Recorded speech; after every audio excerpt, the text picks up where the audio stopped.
আমি কিছু কিছু ক্যালকুলেশন একটু ট্রিক্স বলে দিচ্ছি, খুব ভালো করে একটু বুঝে নেব। এই ছিল তোমাদের সমস্ত বেসিক। এই বেসিকগুলো তোমরা ভালো করে দেখে যাও, তাহলে এখান থেকে কোনো অঙ্ক প্রবলেম হবে না। এবার আসি কিছু কিছু ক্যালকুলেশনের ট্রিক। যেমন এই অঙ্ক যখনই আমরা করব না, হয়তো অনেক সময় আমাদের 102 স্কোয়ার করতে হবে, বা 103 হতে পারে, বা 104 হতে পারে। ঠিক আছে, আমি এখানে 102 থেকে শুরু করে বা 101 থেকেও শুরু করতে পারি আমরা, যদি কেউ বলে।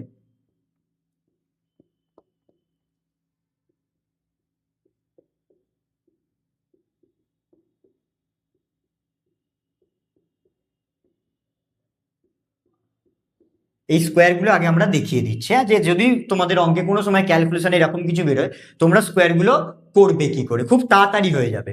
প্রথম আমরা কি করব ভালো করে আগে বুঝে নিই। আমি আগে একটু বড়গুলো বলছি, লাস্টের গুলো পরে বলছি। ঠিক আছে, এইখান থেকে আমি শুরু করলাম, বা এখান থেকেও শুরু করতে পারি। ঠিক আছে, প্রথম, আচ্ছা লাস্ট থেকে আসি, 109 থেকে আসি, যেগুলো খুব বড় বড়।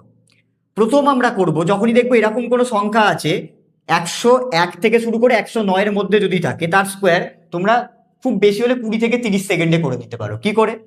আমরা এখানে দেখবো যে একক, এককটা আমার নিয়ে কাজ, হ্যাঁ, এককের সংখ্যাটা নিয়ে কাজ। তাহলে এখানে একক কত আছে? 9। 9-এর স্কোয়ার কত? 81। তোমরা সবাই জানো, বসিয়ে দিলাম। আর এখানে যে সংখ্যাটা লেখা আছে, কত লেখা আছে? 109। তার সাথে আমরা কত যোগ করব? এককের সংখ্যাটা যোগ করে দেবো। তাহলে 109-এর সাথে 9 যোগ করলে কত হবে? 118। তোমার সামনে রেডি হয়ে গেল 109-এর স্কোয়ার। সেম ভাবে যদি আমরা বলি 108-এর স্কোয়ার, তাহলে 108-এর স্কোয়ার কি হবে?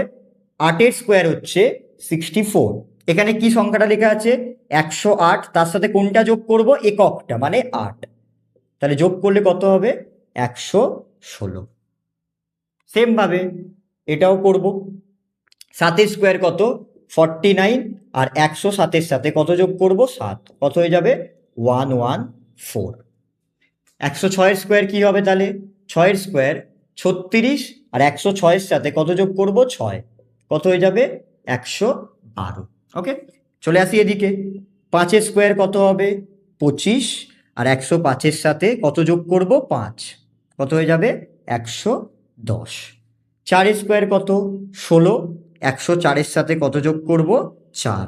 108। এই অবধি ক্লিয়ার? এবার এইগুলো একটু ভালো করে বুঝে নেব। 3-এর স্কোয়ার কত? 9। কিন্তু আমাদের লিখতে হবে 0-9। কেন? আমাদের সব সময় এইগুলো যখনই করব, স্কোয়ারটা না দুখানা সংখ্যায় রাখতে হবে।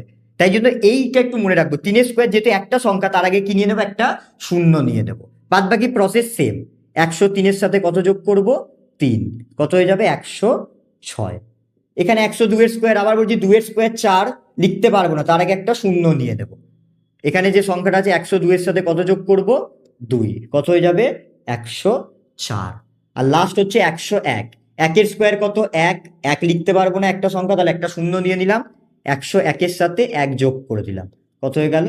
102।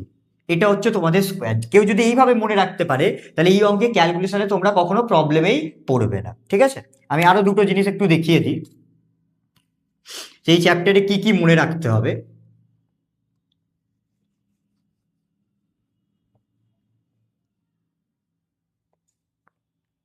এই চ্যাপ্টার যখনই তোমরা করবে, এই চ্যাপ্টার করতে গেলে কার কার স্কোয়ার মনে রাখতে হবে? প্রথম হচ্ছে 11 স্কোয়ার। 11 স্কোয়ার খুব সিম্পল। যদি কারোর মনে না থাকে, এই যে 11 লেখা আছে, এখানে 1 লিখবো, এখানে 1 লিখবো, পাওয়ারটাকে এখানে বসিয়ে দেবো, স্কোয়ার তোমার সামনে রেডি। আর কার কার স্কোয়ার মনে রাখতে হবে? 25-এর স্কোয়ার। ঠিক আছে, এটা কিন্তু মনে রাখতে হবে। অনেকের এটা গুলিয়ে যায়, তারা 5-এর স্কোয়ার করবে, এখানে লিখে দেবে। 5-এর স্কোয়ার কত? 25। আর এই 2 এর সাথে 2-এর পরের সংখ্যা কত? 3। সেটাকে গুণ করলে কত পাবো? 6। 625।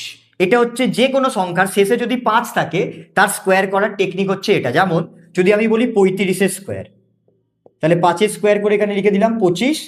3-এর পরের সংখ্যা কত? 4। 3-এর সাথে 4 গুণ করবো, কত হবে? 12। তাহলে হয়ে গেল 1225। যে কোনো সংখ্যার যদি এককে 5 থাকে, তাহলে তোমরা এইভাবে কিন্তু করতে পারো দুখানা সংখ্যা। ওকে, আচ্ছা, তাহলে 11 স্কোয়ার জানতে হবে, 25-এর স্কোয়ার জানতে হবে, এবং 27-এর স্কোয়ারও জানতে হবে।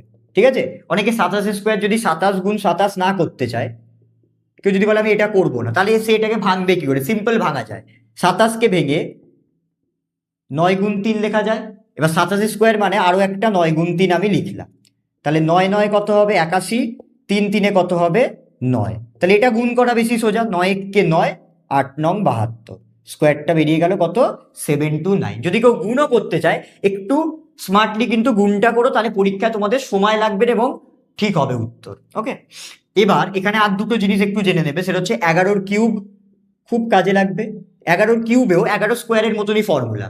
এই যে 1 1 লেখা আছে, আমি এখানে 1 লিখলাম, এখানে 1 লিখলাম, মাথায় যে সংখ্যাটা লেখা আছে সেটা কবার বসিয়ে দিলাম, মাঝখানে দুবার ধরে বসিয়ে দিলাম। ঠিক আছে, আর তোমাদের জানতে হবে 21 স্কোয়ার, সেটা হচ্ছে 441, আর জানতে হবে 21 কিউব 9261।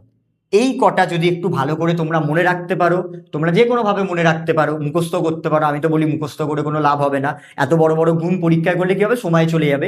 একটুখানি টেকনিকগুলো মনে রেখো, তাহলে কিন্তু তোমাদের এই চ্যাপ্টারে কোনো বড় ক্যালকুলেশনে অনেকের প্রবলেম হয়, সেই ক্যালকুলেশনে কিন্তু তোমাদের কোনোদিনও প্রবলেম হবে না। ঠিক আছে, তোমরা এইগুলো ভালো করে দেখে এই চ্যাপ্টারটা পুরোটা শেষ করে দিও, কারণ এই চ্যাপ্টারটা কিন্তু তোমাদের ভবিষ্যতে গিয়েও কাজে লাগবে, কম্পাউন্ড ইন্টারেস্ট। ঠিক আছে।